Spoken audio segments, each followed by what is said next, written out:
You're listening to Chameleon Church. Biblical Antidotes for the Modern Man. With your host, Allan Aguirre.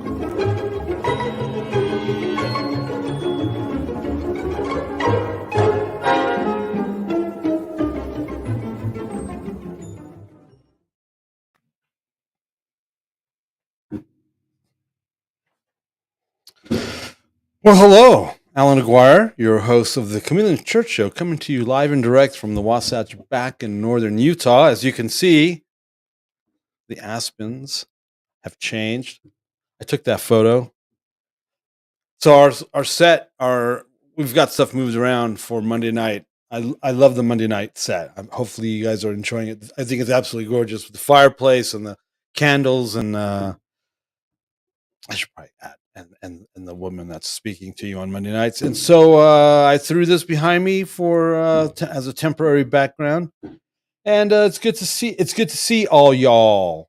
Facebook's having some issues again, out of my control, but we're on Facebook, Chameleon Church, and YouTube. So hey, how's it going? Hope you're enjoying your Sukkot. It's cold and wet, as we've mentioned, and let's bring these guys. Hey, we've got Pastor Lenny Perata. Good morning. And Kris, you're not a pastor or anything, are you? Depends on who you ask. You know what? You remind me of something. What? No, officially no, I guess. Yeah.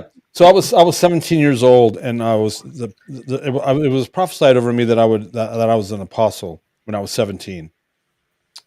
So when we were at Grace Vineyard, the Vineyard Church in Arlington. Oh, I shouldn't probably say Oh, that. Wow. I've never done that before. Edit. Crap. I'm not going to edit it.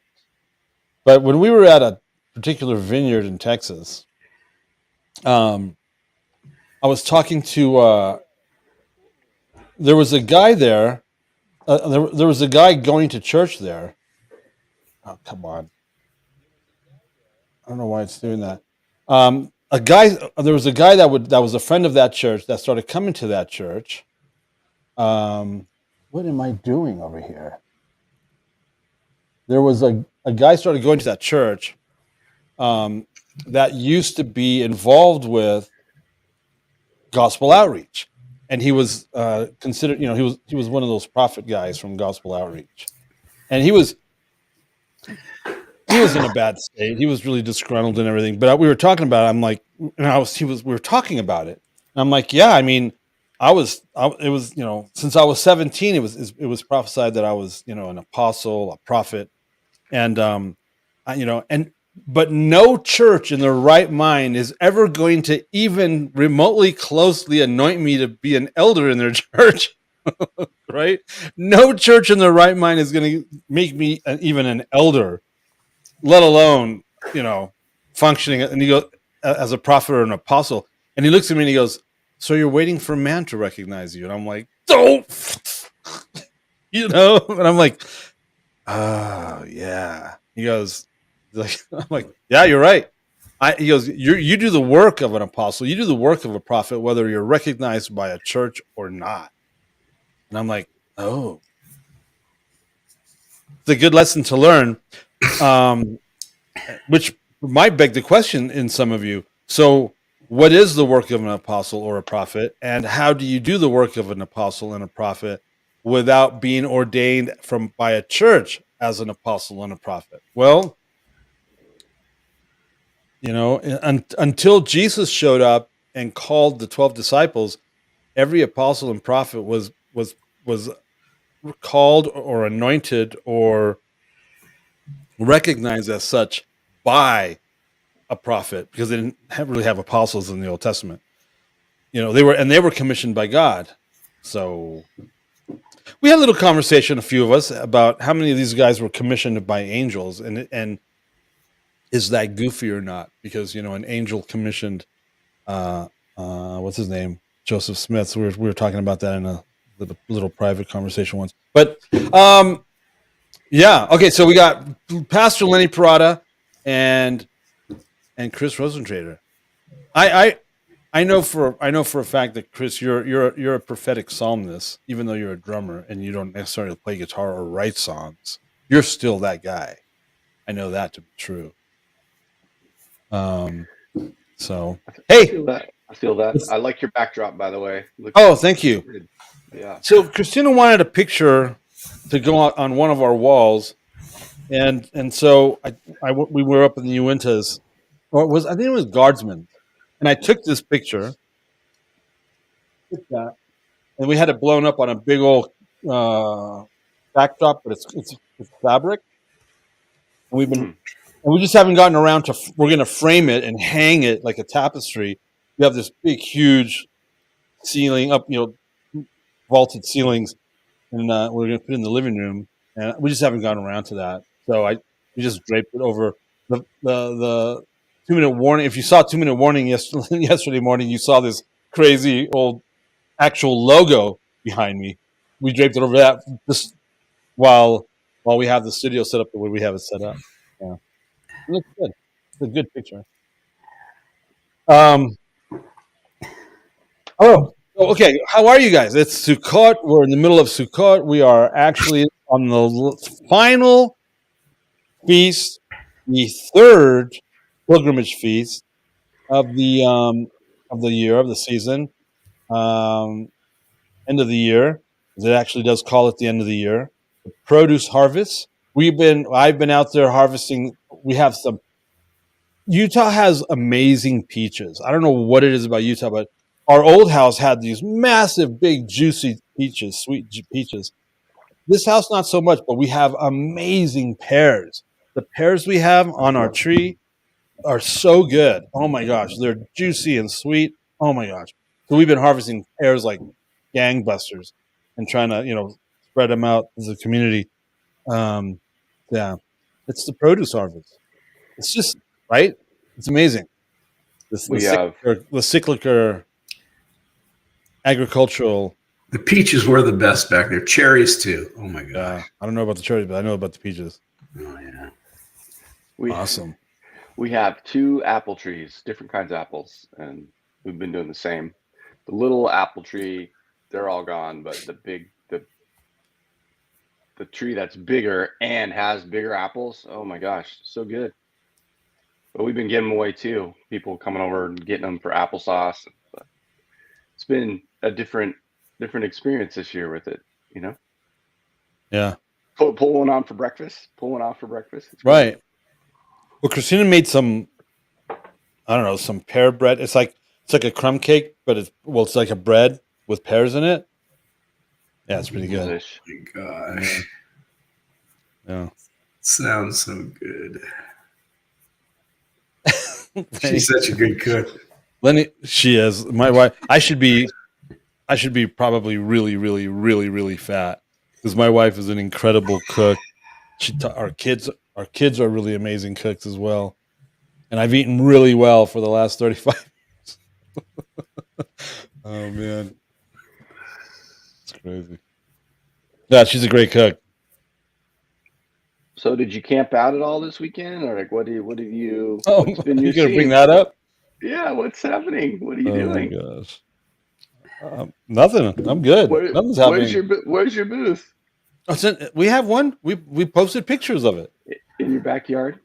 Yeah. So, and that's what I was explaining that on band. Our sukkah has always been more of a common area, with food, eating, meals, hanging out in, and stuff like that, versus sleeping in it. When we sleep during Sukkot, we're usually in a tent. We just have a tent, a regular tent. We don't sleep in the sukkah because, again, the sukkah has a table and all that. It's more of a common area. And then when we're sleeping outside, we have a tent. We also have an RV, which is also if you look every Sukkot gathering for as far back as we can think of, will have RVs, trailers, motorhomes, and tents. Yes. I mean, right? I mean, all these different pictures from all these different gatherings that are going on out there right now have all those various forms of temporary dwelling places. A hotel would be a temporary dwelling place. I mean, if you want to get technical. So, so we have an RV. We have a trailer in our driveway that can be utilized. And like I said, our sukkah has always been a common area, not a sleeping area. It's a place where we eat and hang out. I spend my days there. On the Sabbath, I'll just hang out there, listen to music, worship music, and literally just hang out. And then during the week, during Sukkot, is where I normally, I'll bust out my laptops and stuff. And I've shown pictures of me doing that throughout all the years before we even started doing this stuff. No, I haven't slept outside yet. No. Wow. How you doing? You want to talk about Sukkot? Let's do it. You said you had some questions. Oh yeah. I mean, I've celebrated, participated, whatever you want to say, more this year. So we set up a tent. Been hanging out. The hangout dinner part is out on the deck. We had friends over a couple nights and fire pit, and I told all the kids, and I told the family, like, look, this is what I'm doing. I'm gonna sleep outside. I'd love it if any of you are gonna sleep outside with me. So but so far it's been too cold. None of them have wanted to do that. So we'll come over, fire pit, dinner, and then I've been slept 2 nights out there, and gonna do some more this weekend. But we're hanging out, but it's fun. Contemplating, reading some of your book, the pertinent sections. But I did have a couple questions. Like, I guess the heart of it, right? The heart of it is when I'm staring into the fire pit or freezing in the middle of the night, you're like, they did this for 40 years, Israelites. You're remembering, and then walking around, exercise around the property. You're like, praying, remembering the Lord's provision, right? The harvest, how has He provided this year? And so it's been good. But I've been thinking about utilitarian stuff with the Israelites, and it's more real, right? When you're making your food around a fire pit, although we have a lot more luxuries these days, right? And brewing coffee outside, and Yeah. but it takes you out of your comfort zone and go, man, asking God to help, and I'm not fighting animals, right? I'm not fighting predators in the middle of the desert, and we have deer that come on the property. That's a lot different prospect than vipers, and I'm Yeah. saying, man, God. So just thinking Or through Nephilim. so thinking some logistics, and I was thinking there was a deer on the property. I'm like, man, if I was a bow hunter, I'd have dinner and that would be the Israelites' reality, like securing food, except for manna, right? And so just when you're out of your comfort zone, it just forces you to think about things. So when I was reading, I had a couple questions. I guess the first one is, and if I was going to say, it's a passage, Leviticus 23. And, this is letter of the law, Bible answer man. I wonder what Allan thinks. All native Israelites shall dwell in booths. I'm not a native Israelite. So is it just purely remembrance? What are we talking about when the command in Leviticus is all native Israelites and we're Gentiles grafted in? Is it still, what do you guys think? Well, you have the reality of it is, as you said, what are we doing here? What's going on? Yeah.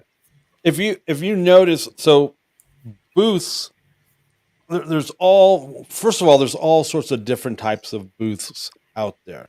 You have the type that we have that we always show pictures of, where it's just a 3-sided wall, and there's not even a complete wall. It's just lattice up to like your waist, and then it's opened with just like maybe tapestries covering the side of it, right? So there's literally no protection from the elements, wind, rain, nothing. And then we have like the thatched bamboo rooftop.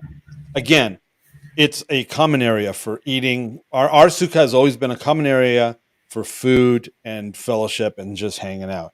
If you're gonna, right? Whereas sleeping, we're going to have a tent.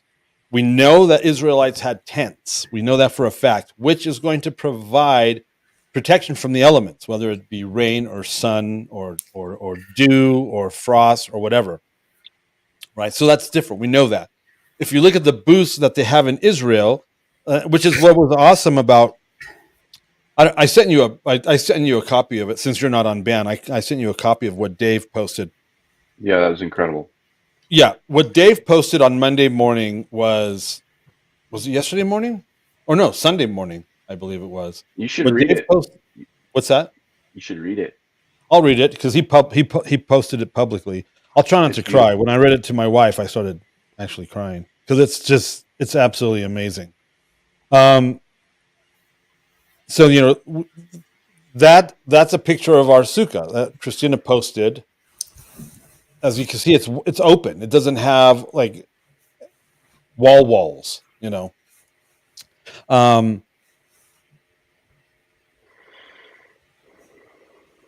if you look at the sukkahs most people have, like in Israel, they have walls. It's like plywood walls. The majority of them are actually boxes, and it protects them from the elements. That they're able to maintain heat. They're keeping the wet out, things of that nature. So Dave posted this on Sunday morning. And I asked him, so did you sleep in your sukkah? He goes, no, he didn't. So it's easy to read this and think that he was sleeping in the tent that night. In his sukkah that night. He wasn't. But that's besides the point. See, if you get hung up on the are you sleeping outside? I mean, I'm a camper. I have slept in snow. You know what I'm saying? I don't have a problem with camping in snow, camping in rain, making my breakfast in pouring rain while our kids are holding tarps over the fire so the fire doesn't burn out. You know what I'm saying? I'm that guy. I can do that all stinking day long. That's not an issue. If you start making an issue of camping during Sukkot, then you're going to miss out on what Dave wrote, because it's a different thing. Anyway, here's what Dave wrote on Sunday morning. He begins with, Father, forgive me for speaking of which I do not understand. Leviticus 23, 39 through 43. But on the 15th day of the 7th month, when you have gathered the produce of the land, you are to observe the festival of Adonai 7 days. The first day is to be a complete rest, and the 8th day is to be a complete rest. On the first day, you are to take choice fruit, palm fronds, thick branches, and river willows. Because, again, I don't think any of us have river willows in our sukkah. I guarantee you none of you do. And if you do, where did you get them? And celebrate in the presence of your God for 7 days. You are to observe it as a feast to Adonai 7 days in the year. It is a permanent regulation, generation after generation. Keep it in the 7th month. You are to live in Sukkot for 7 days. Every citizen of Israel is to live in a sukkah, so that generation after generation of you will know that I made the people of Israel live in Sukkot when I brought them out of the land of Egypt. I am your God. Then in bold he repeats it. You are to live in Sukkah for 7 days. Every citizen of Israel is to live in a Sukkah, so that generation after generation of you will know that I made the people of Israel live in the Sukkah when I brought them out of the land of Egypt. I am your God. And then he emphasizes, celebrate in the presence of your God for 7 days. And then he begins. It rained for a couple hours early this morning. Our sukkah leaked. The wind picked up a couple hours ago. It's cold. I'm wet. I'm shivering. I'm trying to explain to my wife why we do this. My little 3-year-old daughter's shirt looks like it hasn't been washed in weeks. Her legs are covered in goosebumps. She's crying because 2 flies have landed and gotten stuck in her breakfast. The lack of dexterity in my fingers are making it hard to eat. Did I mention the cold and wet? Did I mention the trying to explain why we do this to my wife? I'm looking for every excuse to go to the store. I can't see my breath yet, but I know it's darn close. I pull out my phone. 56 degrees. Yeah, but with wind and wind chill, it feels like 56 degrees. Wait, that can't possibly be right. Can being wet make you that much colder? How much did it rain anyway? Everything is wet. 2 inches? What? This can't be. I am truly miserable. We talked about having to live in a temporary structure for 40 years. My ever optimistic wife says, well, I'd have better walls and roof, that's for sure. Get some plywood up on this thing. And I know Tracy, I can hear her saying that, and I can see the look on her face when she said that. And again, that's why I bring up all the various sukkahs in Israel are plywood. They're like boxes. Put some plywood up on this thing. Yes, but love, sometimes the cloud stayed only from evening until morning. Very important, right? You got a cloud that's continually over them to protect them from the heat. And it will create, to protect them from the sun, but it'll also regulate the temperature. And then the pillar of fire by night is going to keep them warm. I'm not making excuses. I'm just reminding you of what it says. Whether it was 2 days, a month, or a year that the cloud remained over the tabernacle, staying on it, the people of Israel remained in camp and did not travel, but as soon as it was taken up, they traveled. At God's order, they camped, and at God's order, they traveled. They did what God had charged them to do through Moses. And then I read the sentence before that. Even if continued up both day and night, when the cloud was up, they traveled. So I went on talking to her. And they had manna every day, all day, for 40 years. And that's really hard. And you're thirsty, and you're tired, and you watch as all your friends and neighbors and relatives and spouses die off. Snakes, plague, earth swallowing entire families, day after day after day. That's really hard. And I didn't stop talking. I'm really cold and miserable right now. And my beautiful wife turns to me, the one I'm supposed to be teaching why we do this. She turns to me and says, you make a really good Israelite. Father, how many times have I said that I don't understand how Israel could continually speak against you, while they would desire so badly to return to Egypt? Father, forgive my ignorance. I spoke of things I do not understand. Father, help me to celebrate in your presence for these 7 days, cold, miserable. Soften my heart so that I can praise you. You alone are holy. I submit to you. You are the cloud. Show me when to walk through the night, when to set up camp, when to move. Father, keep me humble so that I do not grumble against you, against where I am, against my station in life, against the conditions that surround me, against those that you have placed to lead me and my family. Father, forgive me for speaking in my ignorance. I celebrate this feast in your presence, in Jesus' name. I got to see him a few hours later. They came by. They were going to go for a ride through Guardsman's Pass. So Christine and I got to pray for Dave and Tracy and little Anaya. And it was a sweet time of prayer, of being able to pray for them, lay hands on them and pray for them.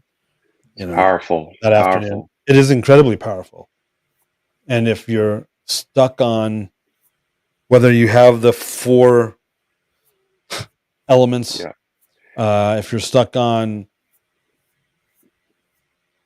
if you're stuck on the legalistic wackiness of what people can come up with, then you're not then you probably didn't get this, what Dave said. And it's incredible what he said, because it's true. It's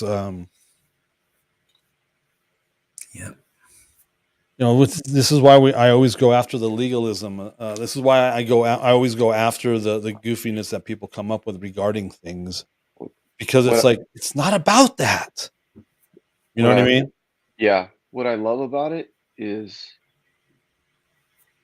what he wrote is he put himself in a position, obeying the best he could, or participating the best he could understand, which for all of us would never be complete, right? But to the best that he understood, he put himself in that position to observe it and God moved. And if he hadn't have put himself in that position to receive next level insight and teaching from the Lord, I think, and I think that relates to how I was experiencing it, because I'd never mentally acquiesced, is that the right word, to actually the physical. What I love in your book, you were talking about the prophetic. It's like an actual physical prophetic acts. I'd gone to Feast of Tabernacles dinners, but I'd never built a dwelling. I never. Right.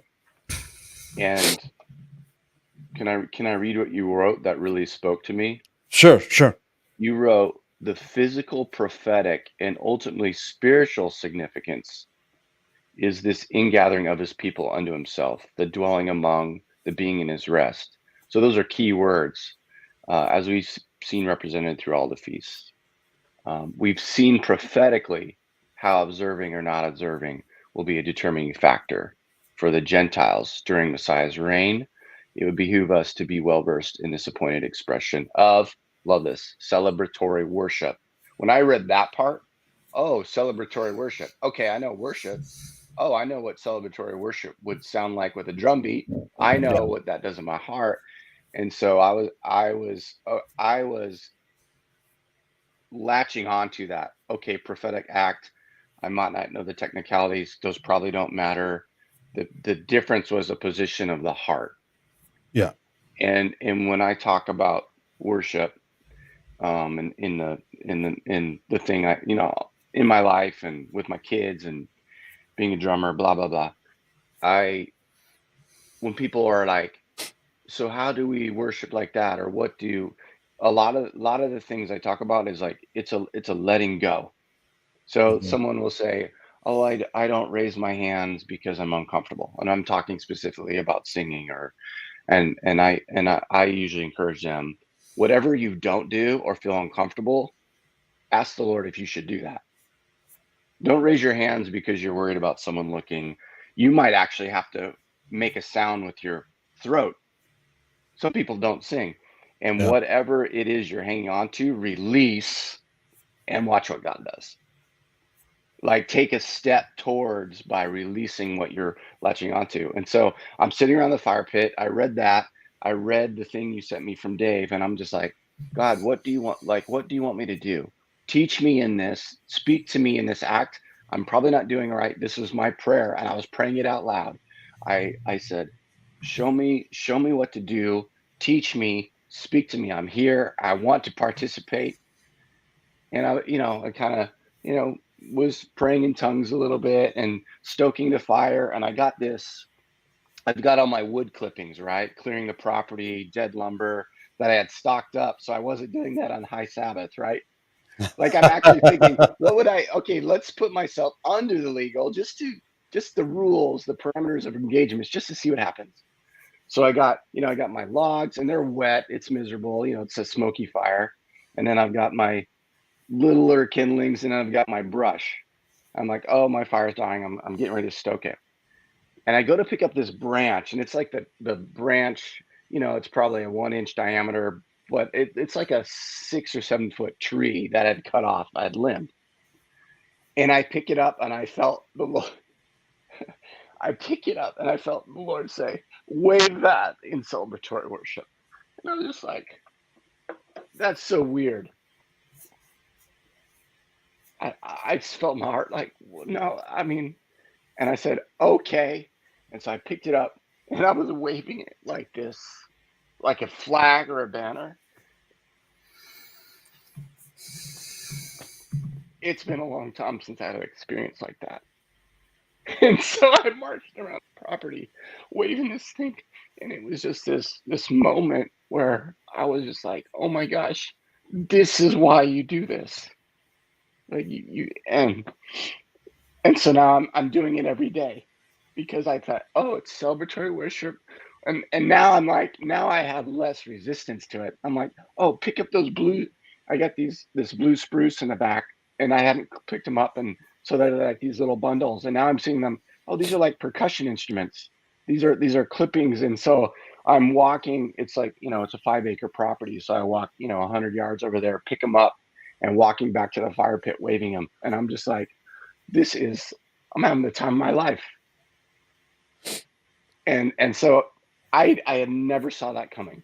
I didn't plan You're to a like child hold playing with branches. sticks. I know. And then I'm like, oh my gosh, this is so fun. And so now I have knowledge to talk about it with my kids. And I resonated with Dave's thing of like, you just put yourself there, do something you've never done before, ask God what it is how do you want me to celebrate it? And he's gonna meet you because you're drawing near. And I mean, that's my testimony. And so I want everyone to know it. You said it, like you're missing out on the joy of what this is. And I've been around the block playing drums and being in churches. Like it was one of those top 10 next level things. And I was alone before the Lord in a fire pit on a Sunday morning. I actually skipped church in the land. So I'm just like, oh, this is amazing. You texted me, I did wave offerings with branches. OMG. And I immediately said, you cried, and you said, bawling my eyes out. We both said that at the same exact. We both texted that at the same exact time because I know what happened to you, right? Yeah. And so I told you I texted you doing this, right? What you did brings His word to life in our lives. Yeah, totally. That's what happened. We can be a Christian for 40 freaking years reading the Bible, but if we don't do it. Whereas what you did, that was literally bringing the word of God to life, to a practical act. And then I texted to you, it's no longer a thing, it's life. And you just want everyone you love and care for to have the same understanding and blessing that it brings, the communion that it brings. Yeah. Yeah. The whole thing is about celebration. All about celebration. It's so important to him that Zechariah says concerning the future because it's a divine. So one second. So Kris, your question was, so what does this mean? We're Gentiles. We're after it in. Why are we doing this then? Is there a reason? And Zechariah 14 is the answer. Go ahead, Lenny. Yeah, because he says the context is it's right after the day of the Lord. And he says, now all the nations that survived, you will come year after year up to the Feast of Booths. And if you don't, those nations won't receive rain. And the issue is that here he is back on the planet, and this whole planet should be celebrating him and his reign. And so this is a divine rehearsal for that. And Isaiah talks about coming up every new moon and every Sabbath. Yeah. To come and worship before him. But Zechariah lays it out, and he says all the planet will come and worship at the Feast of Booths. It's one of the only ones that he says, look at, if you don't, you pay the consequences. And it will be bad. He's saying, do you realize this is a matter of the heart? It's a celebration.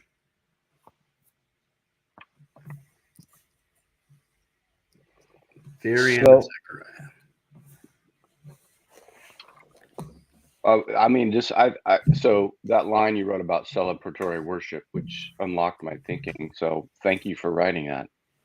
Thank you for putting the time into the book, because taking that, reading Leviticus, it went to a deeper thing for me. And and I feel the blessing. And now it's like, how do you impart to your children? Yeah. And Zechariah, like what I was thinking about, this is my next question that Lenny wrote. So one second before you do your question. Mm-hmm. So we just read. So you asked, what about us? We're Gentiles. What about Gentiles doing this? How does that factor in? Well, it is a remembrance. We're grafted in. Lenny just read the connection, Zechariah 14, the prophecy that during the millennium reign, Gentiles will be required to do this, and if they don't, they're going to get spanked.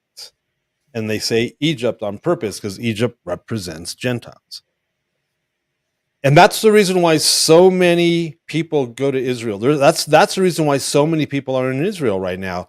Somebody in our community was in Israel the last couple of weeks. I know Lance Wallnow's out there. I mean, a whole bunch of people go to Israel in October around the fall feast. They might only be there for Yom Kippur. They might not be there for Sukkot. They might be there for Sukkot. You know what I'm saying?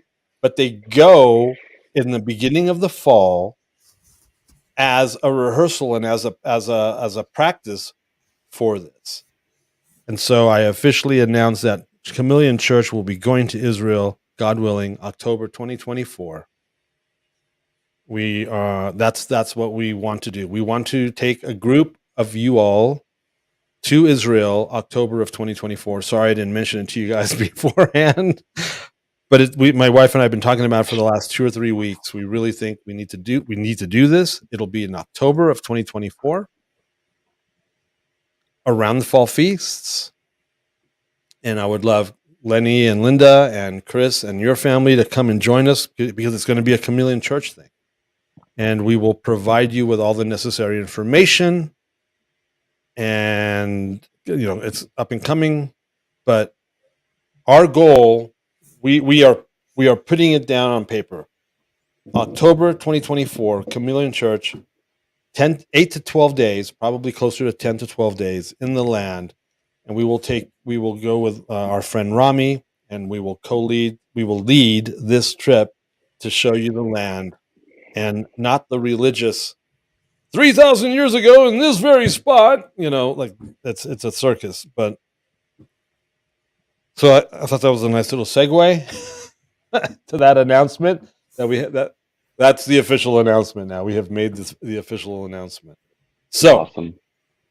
We will let you know everything you need to know. How much we'll probably, because we're coming from all over the states, we'll probably have to meet at the airport versus meeting in New York or meeting in Toronto, usually where you fly out of. And we'll give you all the information, flight information, discounts, all that stuff. And then, and then we'll show up. We'll show up in Israel. Okay. Go ahead, Kris. That's good, man. I want to go to Israel so bad. October, Kris. My local pastor, he was over there last week. Sent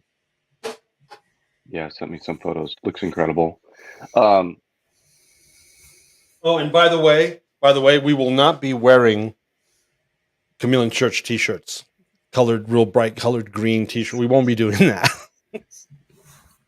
Oh my gosh. You know what I'm talking about? The whole group. No.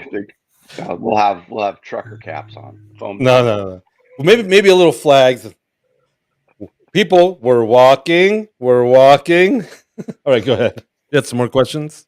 Just that the part about Zechariah, and I didn't really study this. I was thinking about it yesterday morning and then got, busy with life. And I might be getting the feast picked up. It's talking about being mandated or commanded to go to Jerusalem for the feast. And I might be getting it mixed up with one of the other, one of 3 that were commanded to go to Jerusalem. Am I correct? Stop me at any time. I'm sorry, can you repeat that?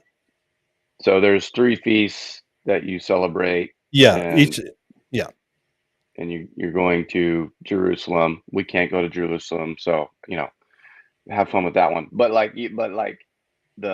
isn't there a command where it's talking about the male, the head of the every family, or all males, or what is it? Every firstborn male is to present himself before the Lord with an offering, in Jerusalem, and that's during Feast of Unleavened Bread, Sukkot, Shavuot, and Tabernacles. So this is the heart. I thought of that because I'm like, I was writing that as head of the family, father, I'm gonna make you sleep in the tent because we're doing this versus how do I do this in a way that it's an invitation and get them?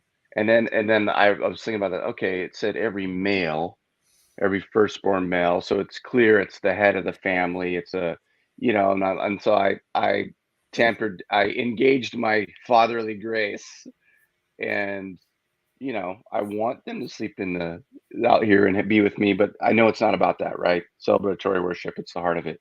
But and again, I don't know if I'm Bible answer man or technical. Like, can you maybe Lenny speak to this? The heart of it's a calling to the male, the head of the family, the firstborn male. Why would they only call males? What were women and children doing? Was it what is surrounding that command that it's male only and the women get a pass and like that kind of a, I don't know, you know what I'm saying? I do. I know you asked for. Go ahead, Lenny, and I'll add. I'll go from there.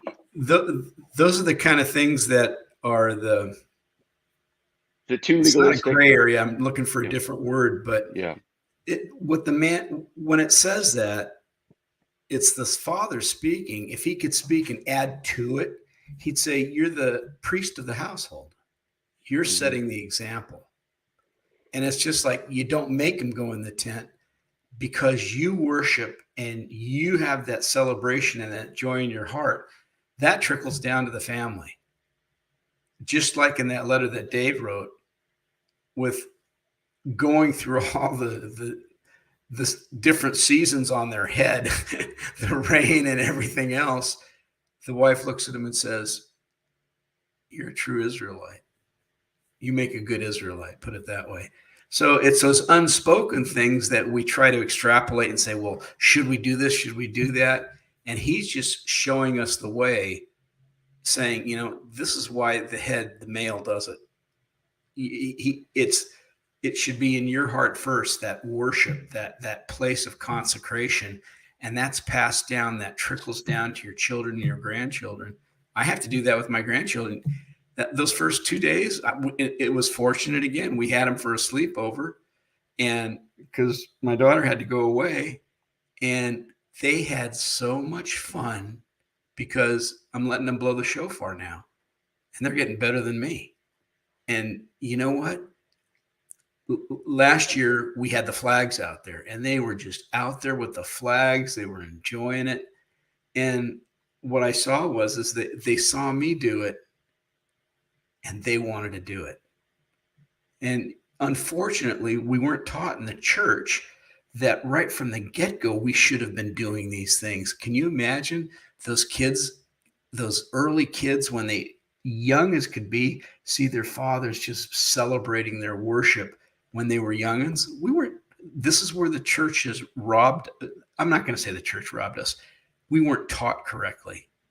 And we were robbed. We can repent, so we're not going to be held accountable for what the stupid things that we didn't teach. But now we do know. And so if that makes sense, it's so. Yeah, it does. Thanks. Okay. We know that whole families. So even though the firstborn male is called to go to Jerusalem to present himself before the Father, 3 times a year, we know whole families went with that man. Right.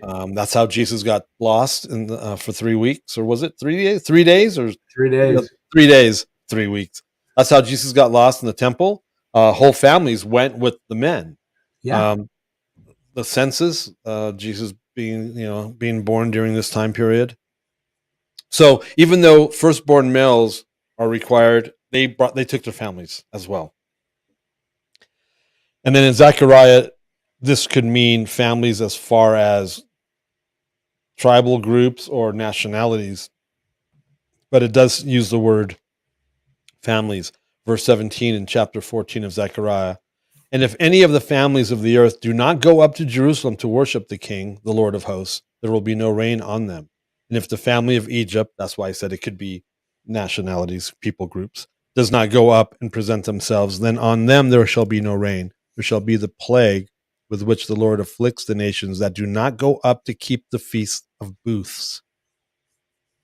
This shall be the punishment to Egypt and the punishment to all the nations that do not go up to keep the feasts of booths. So it does. It is. See, that's ingathering. I mean, he's ingathering. Yeah. You know. Kind of tells you the free will that the nations still will have when he's here on the planet. Well, And you're going, what? How can they not even recognize? Well, at the beginning of the millennium reign, Satan is bound and put in the pit, and then he's released and given the opportunity to deceive those that were born during the millennium reign. And apparently, some are going to go with it. Right. Well, you still have that human influence that man has to, it starts in the heart. It's either a religious experience or it's a love experience. Right. And that makes it spiritual. And that's what it's all about. It's a heart experience. It's a heart rehearsal and not just a religious rehearsal. And that's the biggest thing you can teach someone. It's interesting. I just gave Allan's books to this one couple. And when we spent that time with them, they're just so hungry. That's when I got knocked in the head with that eye thing a couple weeks ago, Kris. I mean, it was the enemy just whacking me across, put me in fear, all this other stuff. And by the way, thank you guys for all your prayers.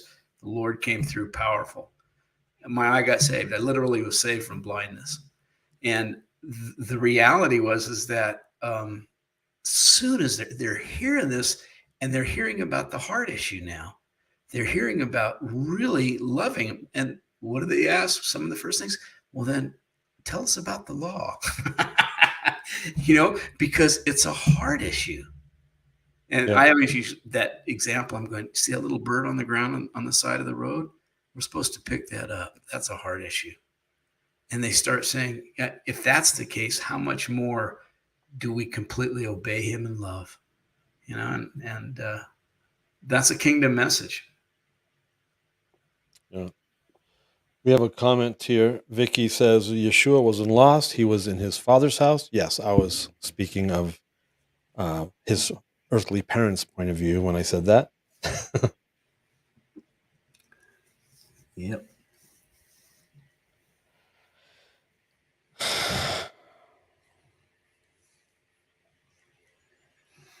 So how do we, so obviously no, obviously. So would you guys say the command to come to Jerusalem, it's talking about the future end, future coming, future end that is a beginning when they go to Jerusalem to celebrate this feast. We're not going to Jerusalem, but is it a matter of our heart now that we are celebrating it in our territory or? Yep. Yeah. Exactly. It's a divine rehearsal that we're commanded to do. But it also can be absolutely literal during the millennium reign. Oh, yeah. It's the now and the not yet. That's, I remember. In 2020, I believe it was, Christina really felt that Corner and I were supposed to go as firstborn to Israel during Sukkot. And that's when they shut down Israel. We couldn't go in even if we wanted to. Yeah. It's, you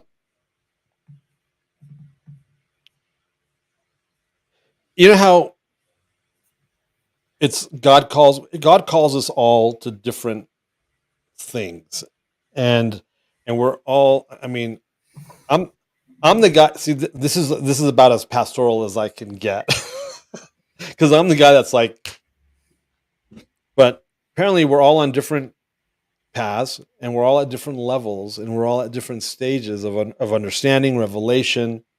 We're all at different levels of obedience. Right? Not everybody wears tassels. Not everybody blows a shofar.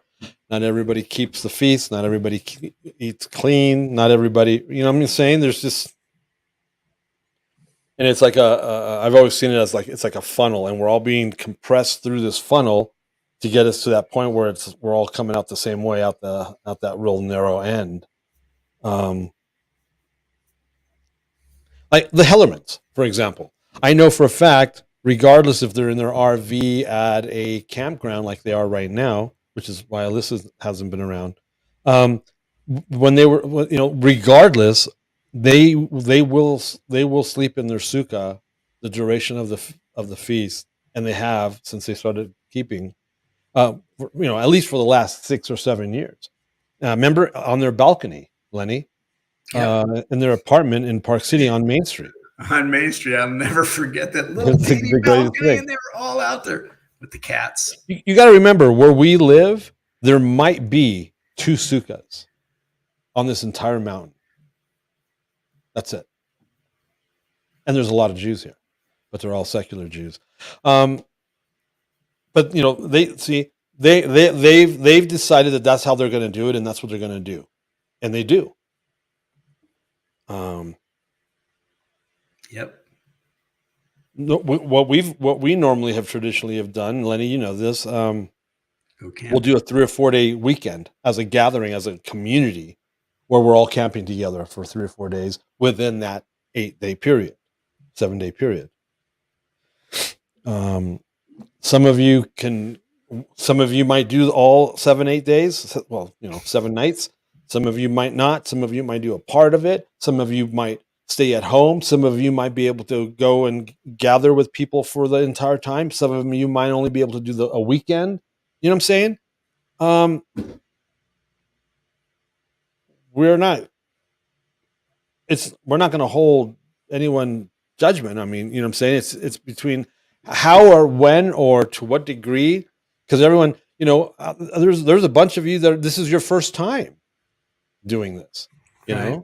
I've always said this is probably the hardest feast, simply because of that aspect. Some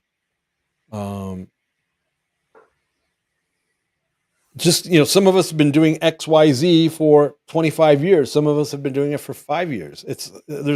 That's where grace, and we have not judging another man's servant. I mean, there's all these reasons why we have to play nice with each other regarding this stuff. That's why I play nice with my Christian brothers and sisters who might not still be doing this, because, I didn't always do this. I wasn't raised doing this. I wasn't even raised doing Christianity. So, and God knows a huge, massive percentage of Christianity is triggered and offended by my testimony. I can't even give my testimony without people losing their freaking minds on me. So that's why I can only lose my mind on absolute disobedience and demonic stuff. But when it comes to figuring stuff out, man, if we don't lead the way, if we don't show the grace and do,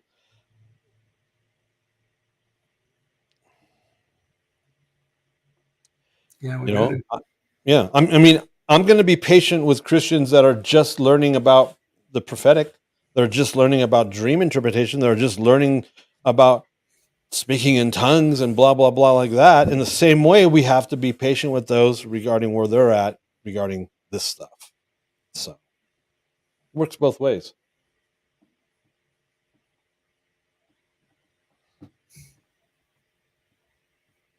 a lot of the bigger ministries, they're all gathering for the whole 8 days.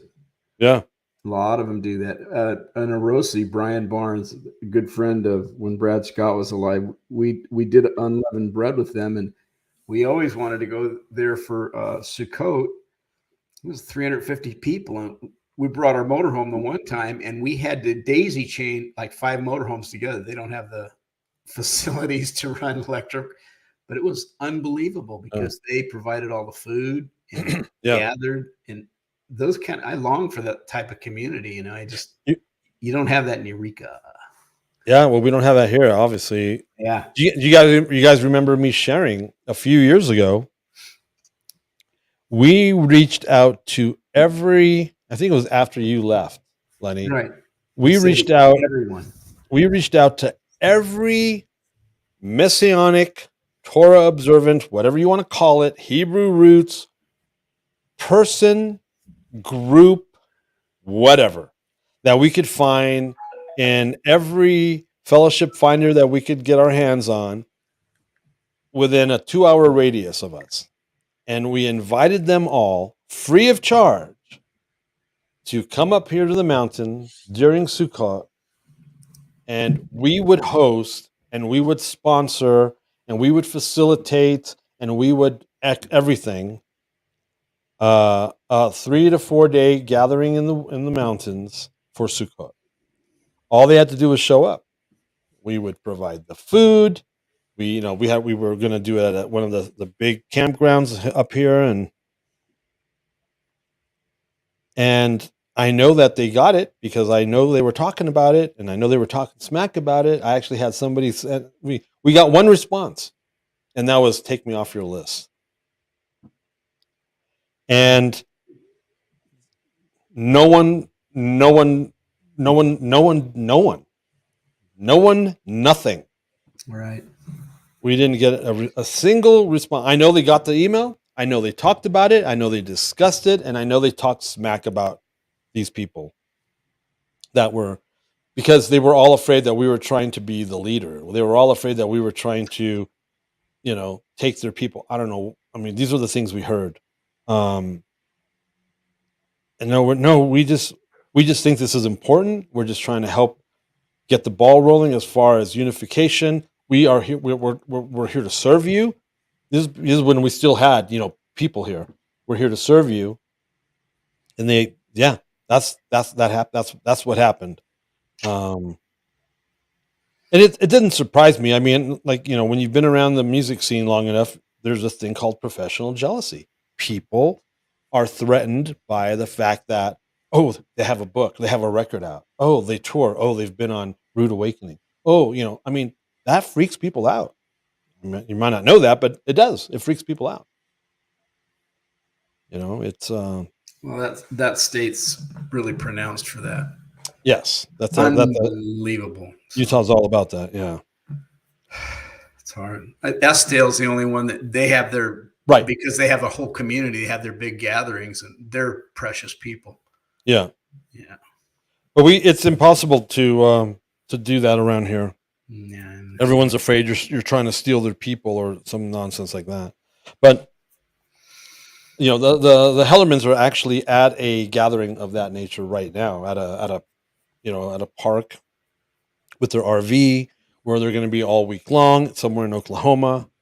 And I saw photos of what's his name, Staley's doing it. Yeah, they've got they've got stuff going on like an actual itinerary. Jacob's tent has like 300 people, and they had to turn people away. People came from everywhere with their RVs. And I would love to be. I mean, we talk about it all the time, but the Lord hasn't provided it. But we'd love to have some acreage where we could invite people to come here to spend Sukkot with us. But we don't have that. We'd have to go to an actual public park. But again, we're in the mountains. It's cold. It's raining. The mountains are getting some dusting of snow. It would be miserable here. You want to do it like in Florida or in Texas. There you go. Yeah. The important thing is that what you're doing, Kris, that's awesome just to hear. And your family sees that because you come back in the house filled with the kingdom.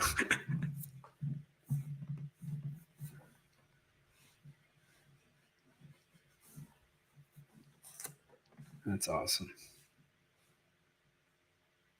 So then are you camping the whole week, Kris? I'm not spending the night the whole week. Right. But we're there in the day and dinners and so your kids join you after school, right?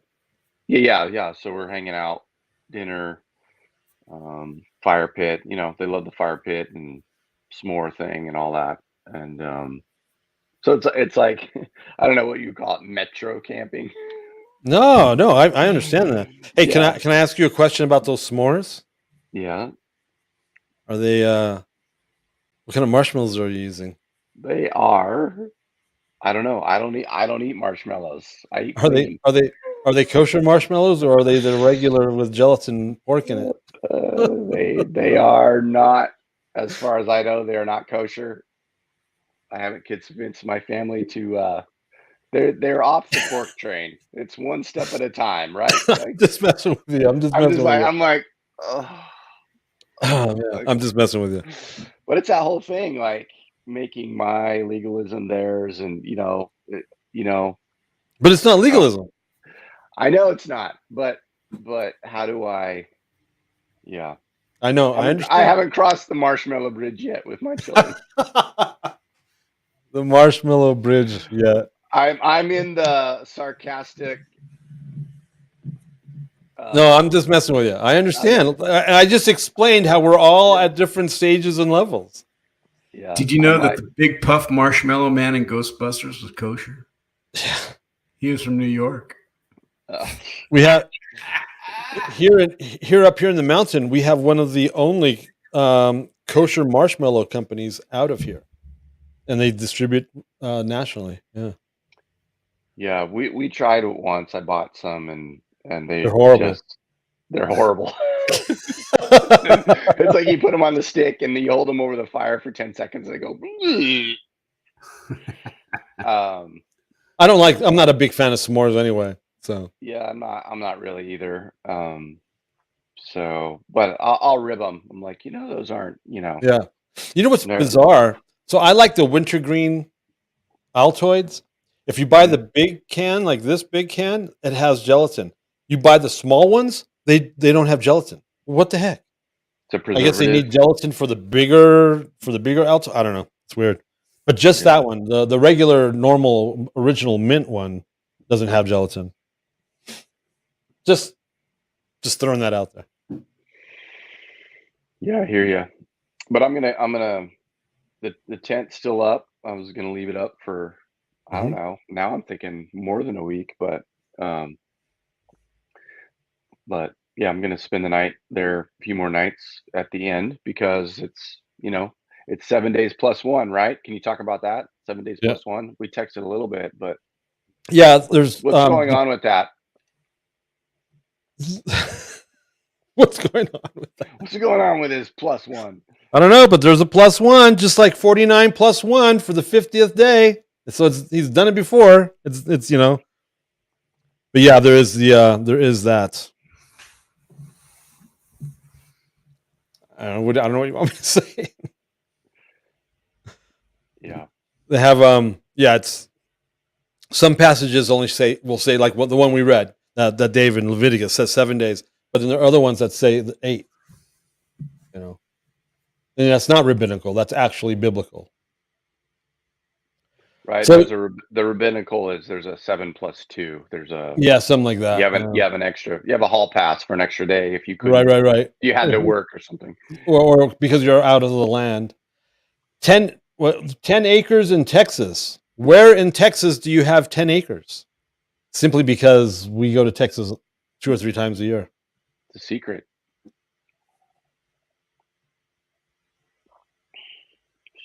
She's told us before. Yeah, I just don't remember. I think it's for the diaspora. Diaspora. I think you're missing an S there. Ellis County. Where's Ellis County again? Compared to Dallas Fort Worth. Is that northwest? Searches Google Maps. Yeah, I guess I can do that, huh?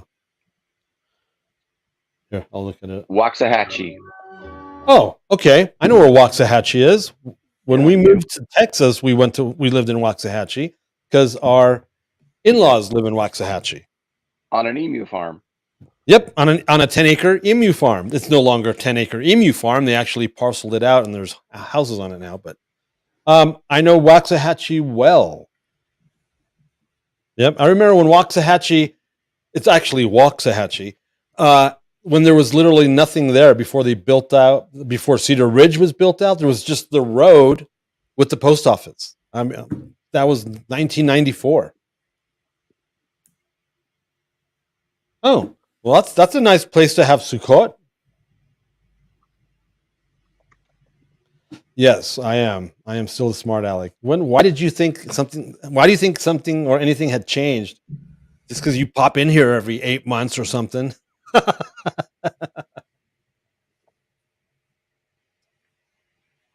Waxahachie. Man, I remember when there was nothing out there. 1994. There was nothing out there. Man.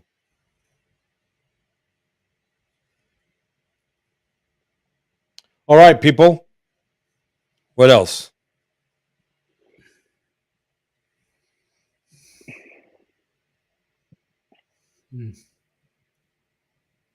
Hey, you miss me. Yeah, why don't you? What's you're so busy? You never show up around here. You don't call me no more. So funny. Anything else, guys? Before we call it? No, I'm good. Thank you for this today. It was fun. Good. Oh, sure, man. It was awesome. Thank you for your testimony. Excellent. And your questions. Cool. Hopefully we answered the questions well. Yeah.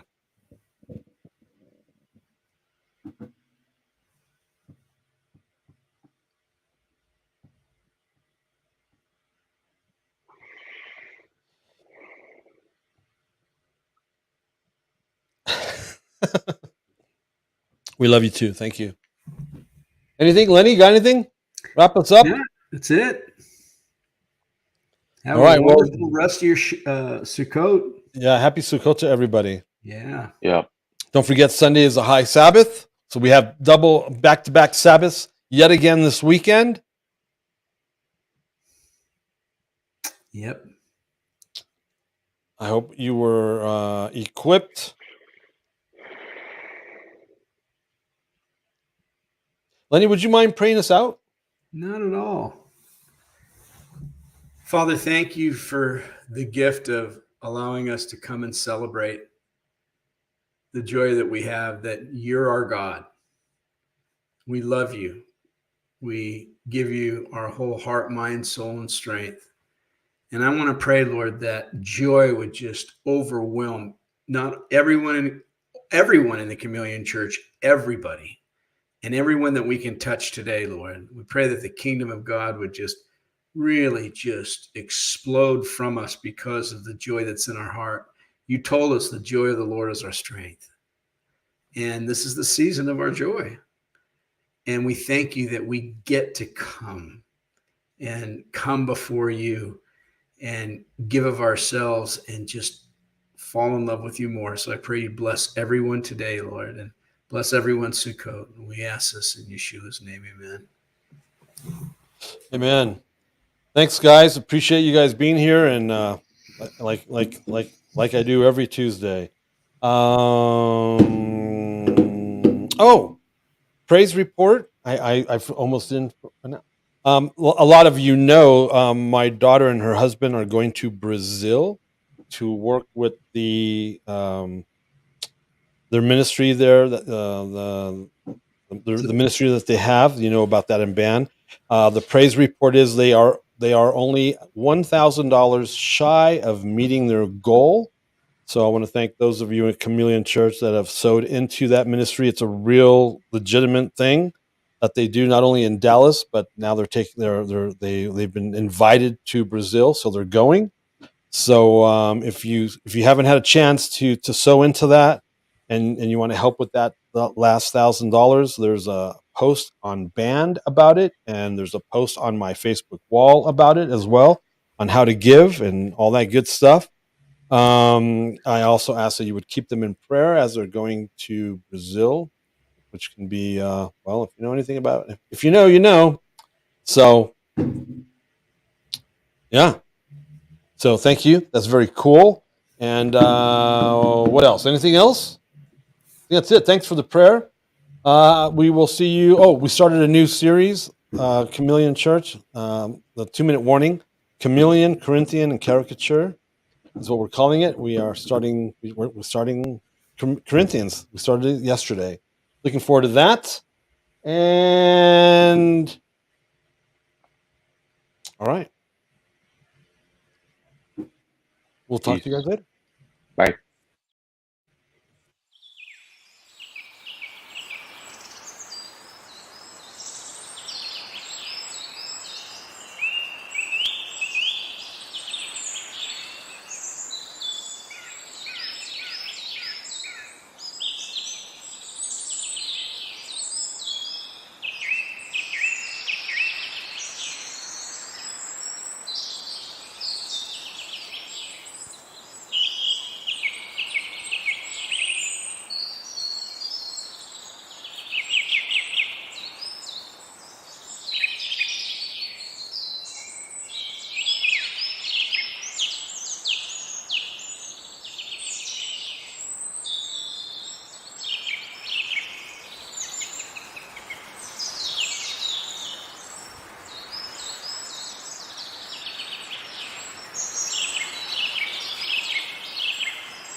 You're listening to Chameleon Church. Biblical Antidotes for the Modern Man. With your host, Allan Aguirre.